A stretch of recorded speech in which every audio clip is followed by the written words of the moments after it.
Well, welcome to the Tuesday Show with CJ and Ted. This is the first time we've recorded since we had the news of the death of Queen Elizabeth II. For myself personally, without any apologies, it's something that I'm sad about to have lost the Queen. She's certainly been a constant in my life and a few decades before that as well. As Charles Dickens wrote in the novel A Tale of Two Cities, it was the best of times and it was the worst of times. The tragic loss of Her Majesty the Queen and the extension of His Majesty the King. That's the best of times part, but the worst of times part is the death of Her Majesty the Queen. It's strange because it's one of those things that you know will come, but then when it does, especially, without any long-running illness or, sort of clues to that effect, it is, even though she was 96, it just still comes as a surprise. I think because it's somebody that's always been there, always been a constant, and it's and I say unashamed to be sad about it because. There are lots of constants in our lives, which do go away. We always think of, our parents are going to be around forever, or even our grandparents are going to be around forever. Uncles, aunts, and other people around us, people who perhaps have an impact on our lives who aren't related to us. And when those people go away, and when things change like that. It's sort of difficult because it ends an era. It ends, the old guard. When my grandparents both died, and then their my uncles of the same generation then go. It's like, well, that's the last link. That's the last link to them. And to that generation, and that becomes it becomes difficult, sad rather to see that happen. It almost breaks the illusion, doesn't it? Like you say, you think to yourself, my grandparents are going to be around forever, my parents are going to be around forever. Hell, I'm going to live forever. It's death isn't something that we really think about on a daily basis. But then when something like that does happen, it does it breaks that illusion of immortality, and you suddenly start thinking about your own mortality quite seriously, I think. Especially when it's a very close family member as well. I remember when my nan passed away. That was quite a tragic time for all of us. I don't remember my father passing away. I was way too young at that point. But I think for me, so you could easily probably call me an emotionless robot, when it comes to this kind of thing, because it's that, I understand what death is. I understand it happens to us all eventually. And, to a point, I am prepared that it is going to strike the people that I know at some point, and it will eventually get me as well. And I guess I'm just kind of comfortable with that notion. So I don't generally get upset by it. And I guess people could call me a bit emotionless for that, a bit heartless, but I guess it's one of the three constants of life, isn't it? Birth, taxes, and death. Yeah, absolutely. So it's there. It's going to happen. Just don't think about it. Just get on with your life. I'm quite happy, living in blissful ignorance that I'm going to live forever, but I know that I won't live forever. I think a lot of it has to do with just the passage of time and being and becoming older yourself. For example, I mean, you're 10 years younger than I am. So, and I don't look a day over 26. You're the thing is, when you get to a certain age, when other generations have sort of peeled away, and you think, oh gosh, it's just me now. And then you get to the point where you think, well, hang on a minute. There's plenty now. There's people that rely on me, but actually, who do I rely on? And you realise that actually, oh crikey, I'm the dad.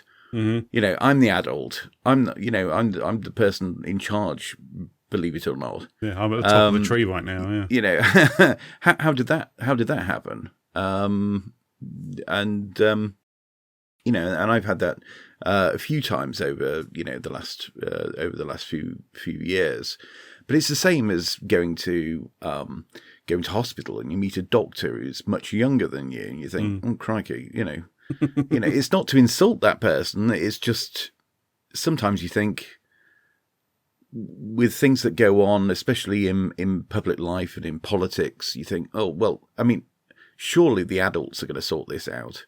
Yeah, and then you realise that those adults are, in some cases, younger than you. You think, oh God, yeah, we really are screwed. But that's like you almost instinctively want to say, well, I should be able to look to the elders for help and guidance. And like you say, in the case of the the young doctors, you're just like, hang on a minute, you're what, 27? You're a lot younger than I am, and you're telling me what I should be doing. This doesn't feel right, but just the way it is now. I think there's that sort of constant and absolute confidence in the Queen to be doing the right thing at all times, and that, and when you lose that, you think, oh, what now? I mean, we know what now, and I personally have every confidence in the new king. Yeah, I mean, I've got nothing against him, but in the the reality of today's society, what difference does it make?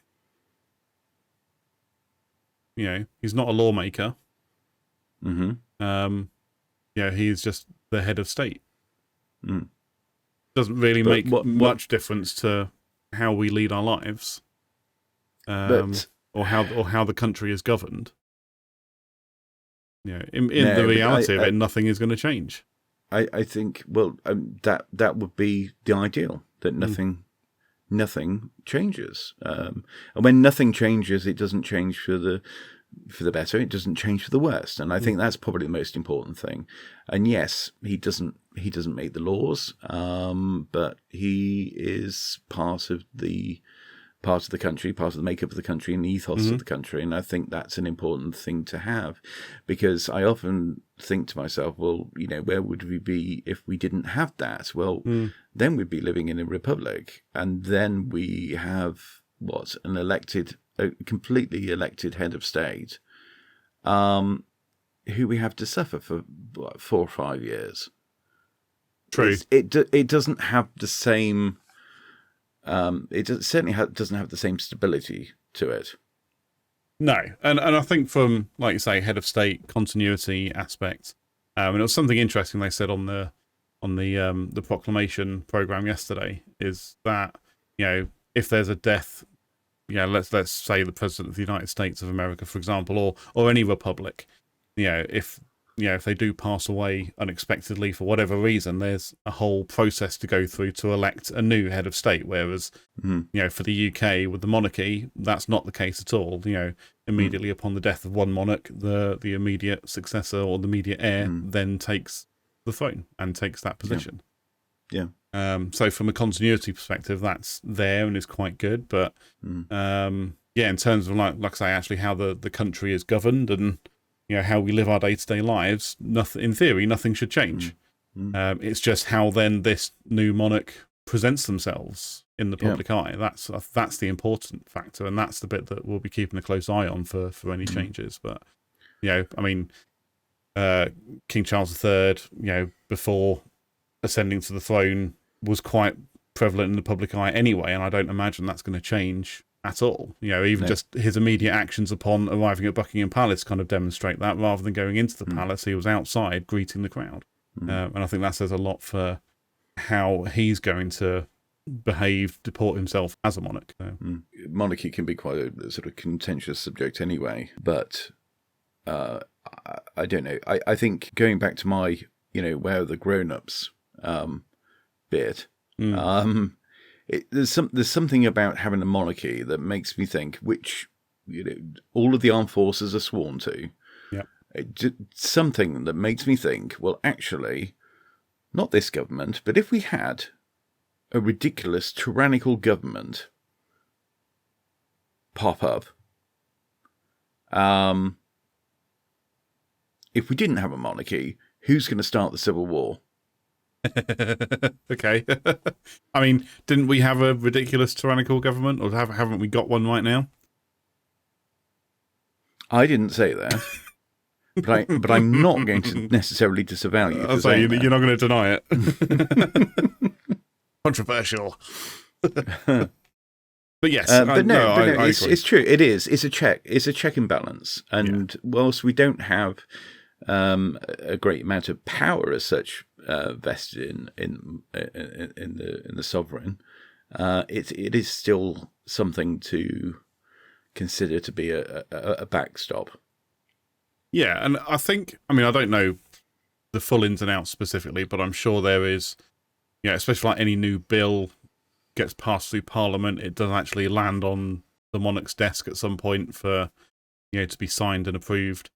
And I believe the monarch has the power to deny anything going through Parliament. I think the reason that they generally don't is they basically then look to remove the monarchy, and nobody wants. Well, they don't want that.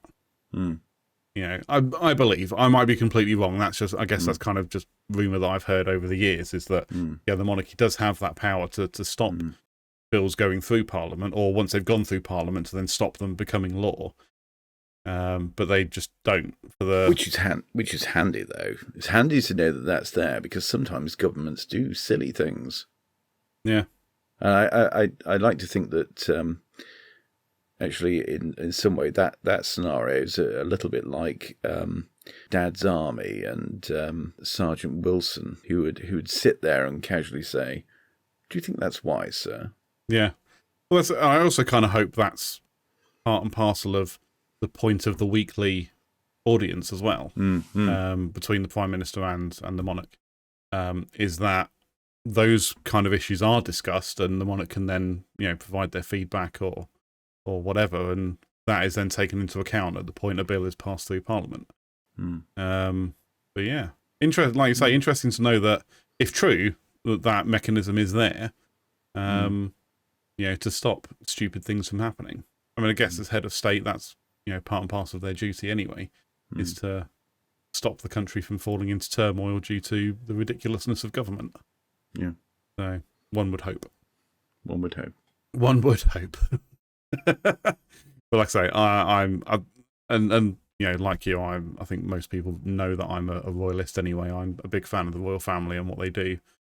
Whilst, yes, you can argue that there's no tangible value to them being around. I feel like they are a useful part of the establishment. Like I say, people enjoy visiting the royal family. There is the commercial tourist aspect to it, but there's also the traditional aspects as well, and the fact that we get so much pomp and ceremony out of them as well. You just have to look at the official birthday parade each year. We have to look at, even just now in the last couple of days, the proclamation ceremonies that happen, the coronation that's going to happen. It's all massive pomp and ceremony that personally I love to watch. I love all of that stuff. Yeah. And I think, millions of people, hundreds of millions of people around the world enjoy that as well. And that's kind of their big sell for me. It's, nothing to do with, tourism and all that, because, let's be honest, you can, look at Buckingham Palace on Google if you really want. Go on Google Street View and you can have a look at it. Well, often the argument is, well, Buckingham Palace would still be there, but it wouldn't. That's like the saying, well, it's like assuming that Stonehenge wouldn't be an absolute massive draw if it still had some, druids from the Dark Ages still living there. Some weird pagan ceremony still going on. Yeah, people would want to watch it. Yeah, it's a nonsense to say that these palaces would still be just as popular, because they wouldn't be, because what use is a palace if it doesn't contain a queen or a king? The thing is, or a royal family. But how many thousands of people travel, or go to Buckingham Palace, for 11 o'clock every day to watch the changing of the guard? You know, because even that as a daily, during the summer, as a daily event, attracts a massive crowd. People love watching it. I love watching it. Yeah, I've only ever seen it live once. I just wish I could go more often because it's a great piece of, ceremonial thing. There's no real point to it apart from you get to see shiny soldiers marching up and down the square, changing over the guard, playing music, and then disappearing again. What's not to love? Just little bits like that, and you wouldn't get that if the monarchy didn't exist. Exactly. The commercial tourism aspect is there. People do come from all over the world just to see that, and then in turn, then end up spending money in London, contributing to the economy. But it's all the other work that the royal family does as well, all the charity work that they do, and just being present, in the public eye, and showing people that actually it's okay to, leave the comfort of your home and go out and do something useful with your time. If you look at many of the benefits and things that various members of the royal family get involved in, like things like the Prince's Trust, the Duke of Edinburgh Award Scheme. These are chunky old things there to help people across the country. But also diplomacy as well. The one good thing that we do have is no matter who we elect as our Prime Minister, our head of state, the person that we can, roll out to deal with the other heads of state is a monarch. Yeah. It's almost forcing the other heads of state to behave themselves, isn't it? Yeah. You just go, hey, you're coming into our home that's been around for centuries. You're going to behave yourself. Yeah. Also, in a little way, it's like playing top trumps. No pun intended, but you go. Oh, okay. Look, you. I see your president, and I'll I'll raise you a king. So I'll raise you a king. Yeah. Yeah. No, agreed. Yeah. I don't think that anybody has an emperor, do they? Not that I'm aware of. I don't know what Kim Jong Fatface calls himself.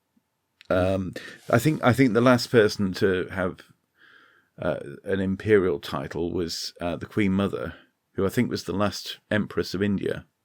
Yeah, I think you're right. Actually, yeah. That was me. I was thinking Napoleon. Yeah. I don't know why. I thought about Napoleon at that point, but no, I think you're right. Queen Elizabeth, the Queen Mother. Yeah, yeah. That's a mouthful, isn't it? Queen Elizabeth, the Queen Mother. One hell of a title. Can you imagine that? Just going on a Zoom call, but having such a massive title that it takes you 10 minutes to get through it. Yes, hello everyone. I'm Queen Elizabeth, the Queen Mother, Empress of India, mother to Queen Elizabeth II, and etc., etc. I don't know what all the titles were, but this is the thing. I assume there's lots of them. It's again going back to King Charles's address, national address. He's talking about Prince William taking on all of his Scottish titles, and I'm like, how many are there? Of course, I had to go and Google it, and I don't remember any of them now. But there's going to be a lot of them, There are many, yeah. And William's taken on, he's now Prince of Wales, Duke of Cornwall, Duchy of Cornwall, amongst all the other stuff that he gets now as well. Yeah. It's interesting times if you're a royalist and following all the changes that are going to happen in the palaces and all that. But, yeah, I wonder if King Charles will have to be turfed out of Clarence House like Her Majesty the Queen did. By Winston Churchill. Yeah. Oh, but I want to stay here. Don't care. Get over there. Buckhouse, that's your home now. Get out there. I can just imagine him literally kicking him out. Oh, bless her. Almost everything to do with anything with the title royal in it usually involves a crown. Yes. So whether it's the Royal Air Force or regiments in the army, they all tend to have a badge or or a crest with a crown on it, on the top of it, and that's the King's crown or the Queen's crown. Yep. Even the Royal Mail. Yep. So our mail service across the country is called Royal Mail. I don't know if is it still a public thing, or is it? Yeah. Because what was that? What happened when they sold off the post office or whatever? Oh, actually, no. Yeah, I think it's a privatized business. Yeah, but it still has like some element of government control because of the naming. It was called something ridiculous, though, wasn't it? Something like consignia or something. Yeah, I remember that. Yeah, I don't know if that's still a thing though. Actually, I don't think. I think they dropped it after a short while. Yeah, maybe it was renationalised. I'm not sure. Yeah, but anyway, all of these things have crowns on. They do, and the people within that wear crowns. So whether you've got a crown on the badge on your hat or crowns on your arm, because sometimes it denotes rank. Yeah. So you have chevrons and you have crowns. Mm-hmm. We have crowns all over the shop. The police, the army, the Air Force, the Navy, fire service, NHS, like the ambulance service. They all have crowns on them. Yeah. The Royal Mail is an interesting one actually because there's I think there's only one remaining George VI postbox in the UK. Really? That still has the GR cipher on it with the King's crown. Or the George VI crown. There is only one. I'm sure. Google it, and then you can show it on the screen. And I'm sure there's only one left. Right. I'm interested in whether that's going to stay there. Well, no, because there have been ones from others as well. I'm sure I've seen VR ones as well. Maybe. I think the convention is that if something is stood there solid like that, it doesn't get changed. It's like coins. The only reason that we don't have any George coins is because the coins go out of circulation and replaced with new coins. I was going to say, at the point they go back to the banks, they're then returned to the Bank of England. Yeah, that's right. Be recycled correctly. But we don't change the coins. We don't say, okay, we're going to call in all the 10p pieces or anything like that. Because when I was young, the 10p pieces were different. They were slightly bigger. And the, what's it called? 5p piece, that was bigger as well. Yeah, 50p changed as well. Yeah. Largely, when I was young, half of the, maybe not half, but it felt like about half of the 5p pieces, half of them said 5 new pence, and the other half was still shilling. Yeah. Well, I was going to say, I think it kind of helped during the reign of Queen Elizabeth that the entire currency changed. Yeah. The entire system of or denomination of currency completely changed from pounds, shilling, pence to just pounds and pence. The decimal system. I think that helped when it came to withdrawing a lot of the older currency from George's era. Yeah. I feel like Elizabethan currency will be around for quite a long time. Yeah, absolutely. They were last time, really. If you think about it, it was only 1972 when they went metric. So before that... I imagine there was a lot of George coins kicking around at that point. Yeah, there were. Yeah, interesting. Yeah, I didn't even consider that because, I remember going through a coin change. I mean, it must have been somewhere between 25 and 30 years ago now. Because I think I was visiting my nan in London and we had like bigger and heavier 50p pieces. Yeah. And at that point, they were kind of being taken out of circulation and to be replaced by the new, smaller, lighter weight ones. Like I say, and that was only, coming up to 30 years ago. Yeah. Maybe it was 30 years ago. I'm not sure. But either way, I do recall going through a coin change in my lifetime. And I don't really know how long it took overall to do. But, I imagine we'll probably still see a lot of Elizabethan currency for quite some time. But then again, we also may not. Because, how often do you pay for things with cash? That's true. And how much cash do you actually carry on you? I don't carry cash with me. It's all done electronically now. And I wouldn't be surprised if any King Charles currency is actually fully in circulation quite quickly. Yeah. yeah. Notes mostly though. Yeah, notes for sure. Yeah. Yeah. Do you remember pound notes? No, you I probably don't. Won't, will you? No, I'm too young for that. Yeah. Sorry. Yeah, I remember pound notes. It was a great way to feel like you were rich because Yeah. Yeah. Well, it's one of those. So I'm just thinking about like America with their dollar bills. Always, cause, you'd see in TV and movies, people pulling out big wads of notes and doing the whole flicking through and all that. And I'd be like, these people are all super rich. It's not. They're all just dollar bills. Yeah. They've got $20 on them in singles, and it makes them look really rich, and that's why everyone has a money clip. And people have asked me if I have a money clip or want a money clip. I'm like, well, no, but no requirement for one, because the most I ever carry on me is maybe two £20 notes. Yeah, that's pretty much it. But even then, it's been a long time since I've done that because everything's electronic now. Well, they're walking around with notes that are worth about dollar bills. So half a cent, if that. Maybe a quarter of a cent. It's about worth about 80 pence. Oh, you mean just in terms of yeah, about 80p right now. Yeah. Imagine if we were carrying around bits of paper for 80 pence. Ridiculous. Well, people used to do that. Maybe not 80 pence, but we used to have pound notes. Yeah. But then I do wonder why we got rid of them. Why did we ever get rid of pound notes? Yeah, they were fun.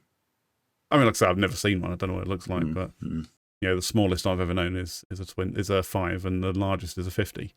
Yeah. So, because again, I'm sure £100 notes were a thing at one point. I don't know if they still are, or if there is any kind of legal tender that is a £100 note.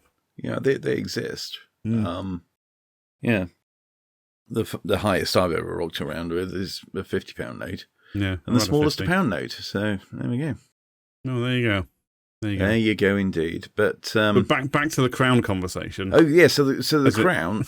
So in Crown's not the TV show, just yeah.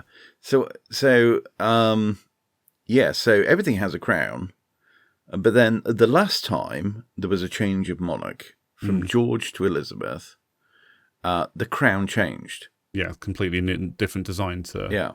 So there's every expectation that the crown may change again. I'm pretty sure it will. Yeah. I think so too. Yeah, but it did get me thinking though about the cipher design is going to change. Just the crown in general, the design for imagery, etc., is going to change, and it made me think. So, like people who are retired officers from the forces, or anyone that's entitled to wear a uniform that has the monarch's crown on there, or the sovereign's crown. Do they then have to change their badges as well? Obviously, for current serving personnel, all their badging will need to change, assuming the crown design does change. But then if that is the case, do retired personnel still do the same thing? That's kind of the question that I have. If I was guessing, because having not done any preparation for that question, it will be a guess. If I was guessing, I would say that they would keep their existing crowns. I think if they were being reissued with, or they were, getting themselves a new uniform or whatever it may be, then they would then have the new crown. But I think that they would be perfectly entitled to wear the old crown. Yeah. In the same way as with medals. Yeah. Medals have the currently, not currently, but up until very recently, if you were issued a medal, it would have an image of the Queen on it. Yeah. Well, those medals are not now defunct. No, but you're not going to replace them at the same time. You're going to keep them, and they will remain with the Queen's head on. Yeah. In the same way as if you have if you're an officer and you have a commissioning scroll, the scroll won't change. It will be just as valid for when there's a change of monarch. Yeah. But yes, all future ones would be the new style. Yeah. It just made me think about it, because I was like, especially when you look at army ranks, from like major and above, they've all got a crown on them. On each shoulder, and it's like, well, if you're retired, so retired officers are allowed to continue wearing their uniform for official occasions. Do they then have to go and have those rank badges replaced with King's Crown or whatever the new design is? It may even go back to an old design like the KG6 crown. We don't know yet. But it's interesting that what kind of triggered it was I was watching a part of the proclamation show event yesterday. Yeah. And there's a bit where all these people who are dressed in clothes that appear to just be made out of the royal standard, with big chains on, and then on kind of the base of each chain, the front and back, was what appeared to be a king's crown rather than a queen's crown. And it's interesting. It kind of triggered it for me, and I was like, "Ooh, I wonder." Yeah. So, like I say, that could well be. Well, I mean, if that's something separate, then there's no reason why they couldn't use old stock.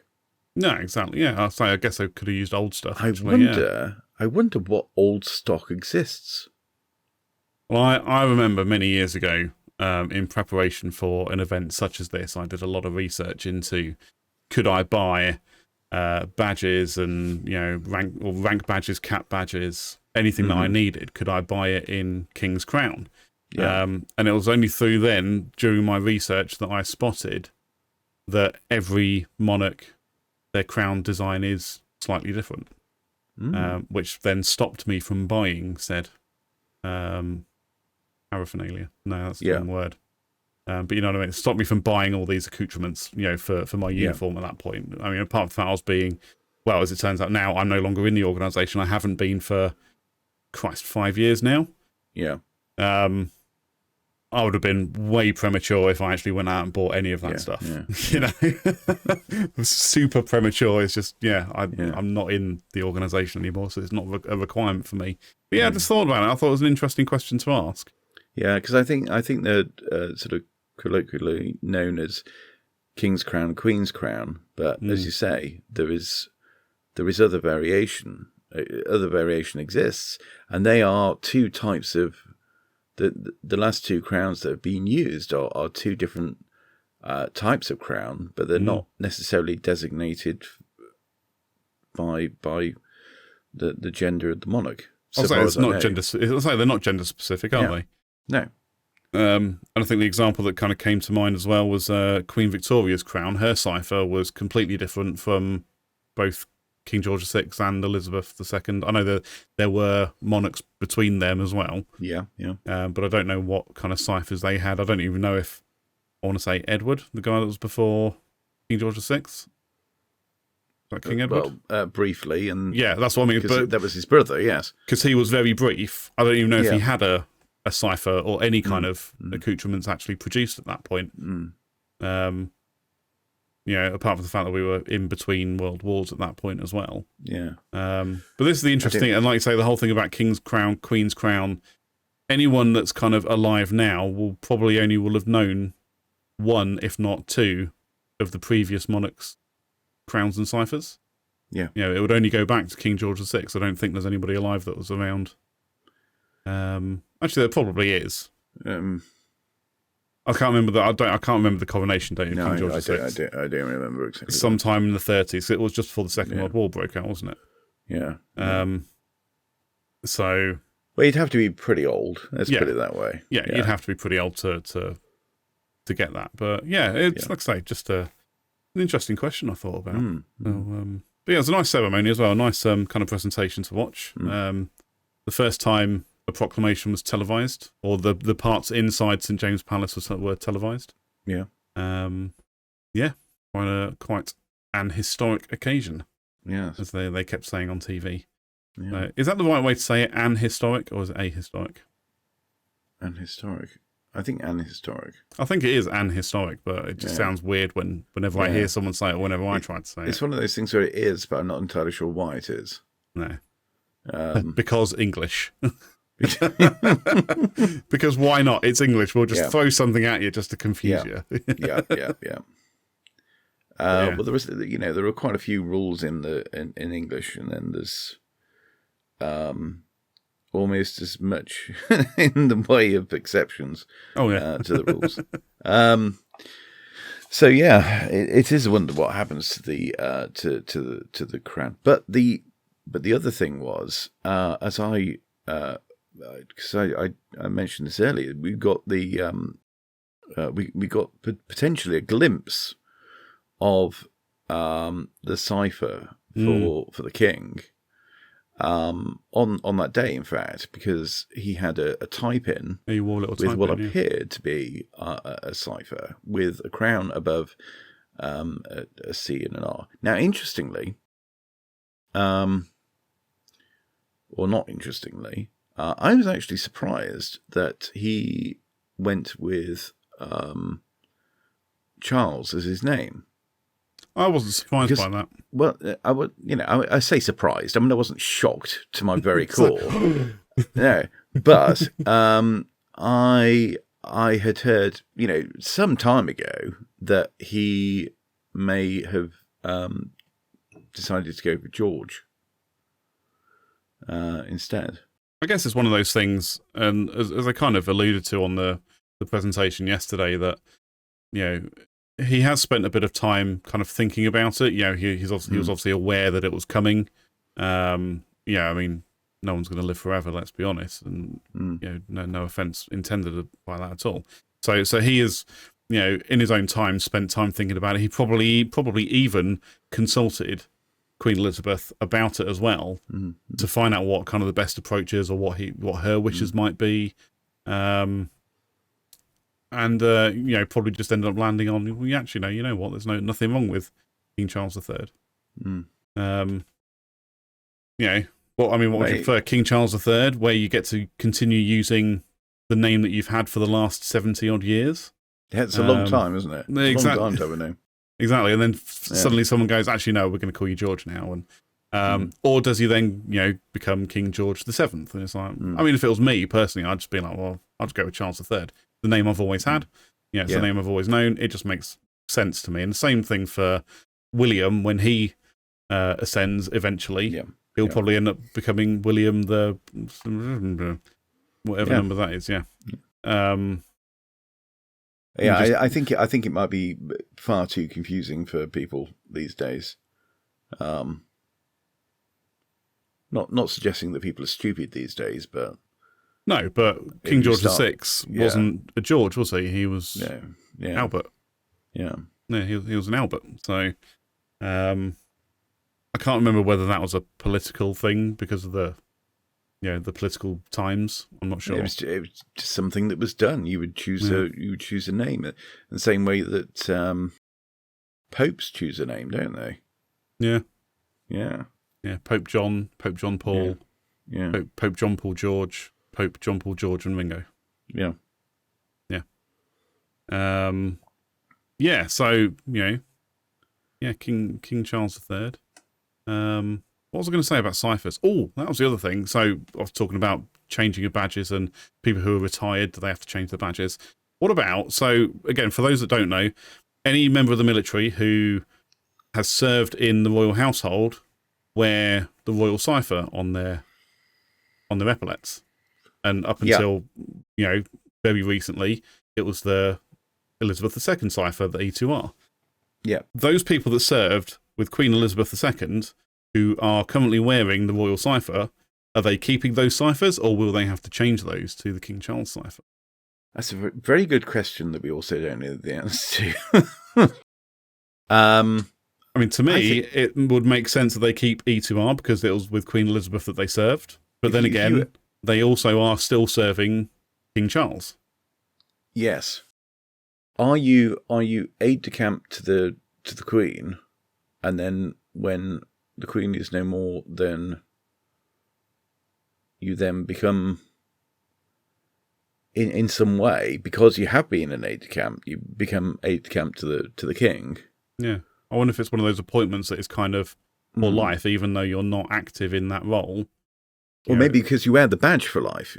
Well, not for life, but because if you wear the badge for the remainder of your career, then perhaps it would stand to reason that you are, in effect, always that thing. Yeah, it's like they were saying yesterday with the Privy Council and currently the Extension Council. They are appointed for life.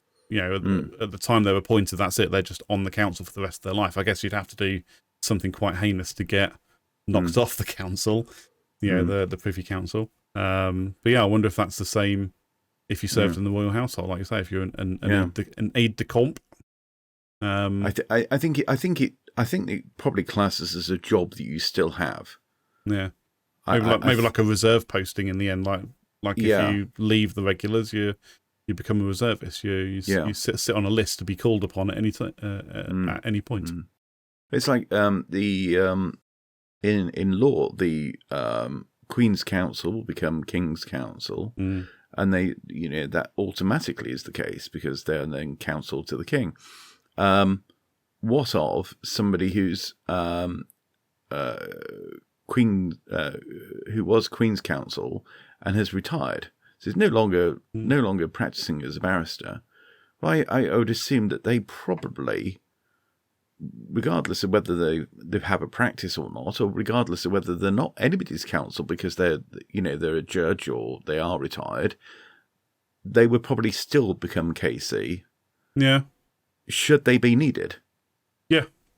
No, I'd agree with that. Yeah. Because like you say, even if you're retired, especially if you are in that position of, sovereign's aid in any capacity, you could be called upon at any point. Yeah. Even if a replacement's found, they could just actually be like, you know what, actually, I just want kind of John's opinion on this because he always has some good ideas. Oh, but he's 80-something living in a retirement home. I don't care. Bring him in. Wheel him in. Yeah. But no need to stand, John. Just you stay there. You imagine that king walks in, and just a guy in a wheelchair, and he's like, don't get up. Yeah. But then going back to your question, it could be the same thing. It could be a case of, well, you held the commission, right? It never gets ripped up and burnt in your face. No, it's still a sovereign's commission. You could in theory say, well, you were given the Queen's Commission, so you're coming and working for the king. I'm retired. I don't care. I don't know how deep that goes. No, I don't. And that's what I mean. I imagine if you're retired, you kind of maybe stay with the badges that you had at the point of retirement. But again, it also depends on how official your capacity as a retired officer is. If you are attending, a royal garden party as a retired officer, chances are you're probably going to change your badges. So I don't imagine it's proper. Well, it would be proper to turn up to any kind of royal engagement as a retired officer still wearing the badges you wore at the point of retirement. You would have changed them at some point. But if it's just, you're invited to the odd dining in night here and there, maybe you'll keep the... Then again, it would be entirely appropriate if you were a retired officer wearing formation badges that have since changed. Exactly, yeah. That's it, yeah. If you have a formation badge of some description, yeah. Pioneer Corps comes to mind. Don't ask me why that came to mind, but I was just suddenly remember, back in the day when I spent a small amount of time with the Army cadets, there was an old sergeant major there who wore his Pioneers mess dress and badges, but they didn't exist at that point. At least I don't think they did. I'm pretty sure they didn't exist. They were kind of done at that point. The regiment was disbanded, but he still wore that uniform with all the... Maybe we've come up with the answer then. So say, for example, you have a retired officer who is perfectly entitled to wear the uniform of a regiment that no longer exists. He can't have a different crown on a badge that never actually had that crown. Yeah, so you can't wear a rank badge on a uniform that didn't have that rank badge. It makes sense to me. Yeah. I think that may be the answer. I feel like it might be. If you're a total nerd and you know different, please do get in the comments and let us know where we're wrong. And that goes for everything that we say. Yeah. Always let us know if we're wrong. I mean, I assume at this point we're always right because no one ever writes anything in the comments. Absolutely. Yeah, we are always right. That's our immunity. Nobody commented, therefore we are right. Exactly. No one told me otherwise, therefore it's right. Yeah. Defense 101. Yeah. You didn't tell me. I couldn't. Yes, but it does make you wonder about all the things that will change. Crowns being just one of them, as you say. Ciphers, it could be on post boxes in the future. Yeah. I do think the old post boxes remain, but if they're replaced, they'll be replaced with a new one. Yeah, I think most of them will eventually get replaced. Post boxes get replaced all the time. Well, if they're broken. Exactly. There are many that aren't replaced because they've been around for donkey's years. Yeah, absolutely. But I think a lot of them will get replaced eventually. And I realise that, Queen Elizabeth II's reign was 70 years long. And yes, a lot changes in that time. And yeah, most post boxes at that point have been replaced. Like I said, I'm pretty sure there's still a George VI post box kicking around somewhere. I think you said there might be even a Victorian post box or two around and about. I don't know where they are, if that is true. But it wouldn't surprise me. But on kind of the flip of it, most of them are Elizabeth II. So I wouldn't be surprised if most of them get changed to Charles III. Eventually. It won't be an immediate thing, because can you imagine the cost of all of this as well? Yeah. Changing post boxes, changing ciphers on everything, or anything that's got a crown integrated into it. The amount of money it's going to cost to change all of those over. I mean, I'm even thinking about, Queen's colours, on like Troop in the Colour, they got the flag with all the battle honours and stuff on. That has a Queen's crown set on the top. They've got to change all of those now. Yeah. That means they've got to have a laying up ceremony for each colour to then present a new one with the King's crown on it. But again, do they change them exactly at that time or later? Because, as you say, 70 years is a long time, and most colours will have been, any colours that are in use will have been changed in a 70-year period. Absolutely. I don't know how often they change them. I feel like it's just kind of as and when they need changing. Right. I've just been on Google. Google. Other search engines are available. The Britain's oldest red postbox is still in use after 161 years. Okay. And still bears Queen Victoria's initials. Oh, there you go. Where is it? It's in a Dorset village of Holwell. Okay. It arrived in the village in 1853. Nice. It bears the initials of Queen Victoria, who was on the throne at the time. Villagers mounted a campaign to restore the historic box to its former glory. Yeah, well, there you go. Yes. I didn't know that was a thing. I genuinely thought that the George postbox that was still in use was the last one. Yeah, so there we go. Actually, there's probably more G6Rs kicking around then. Because there's not one far from where we are. Like, there's one in Northamptonshire somewhere, I'm sure there is. Oh. So maybe there's a lot more then. Maybe my information is completely false. I'm nothing if not factual. Yeah. Fair enough. I've just thought of some other things that will change and will take some getting used to. Go on. His Majesty's ship. His Majesty's prison. Yep. His Majesty's Revenue and Customs. Yes. Although, actually, interestingly, so I'm going to show you something. So it dawned on me while we were conversing earlier on, actually. Let me just hide that. Because I thought, do the letters from HMRC say Her Majesty's Revenue and Customs? And actually, they don't. So let's make sure. There you go. It just says HM Revenue and Customs. Right, yep. So I was like, they'll have to change all of that. No, they won't. But actually, again, I'm just going to go back to that. Yeah, I'm just going to go back to that. So there you go. The crown is going to have to change. Yeah. Because that's got a Queen's crown on it. Or, sorry, the Queen Elizabeth II crown. Again, assuming it's all going to change, which we think it will based on what we've seen already. So, yeah. But yeah, everything like that's going to have to change. And actually, Actually, no. You know what? No, scratch that. I was going to say something else about a couple of the newer ships that are out. Because there's 2 new aircraft carriers, isn't there? HMS Queen Elizabeth and HMS Prince of Wales.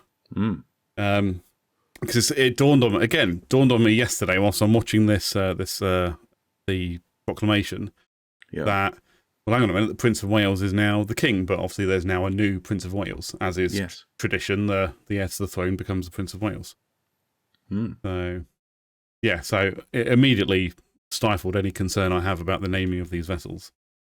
So I'm glad your mind is now at rest. Yes. Yeah.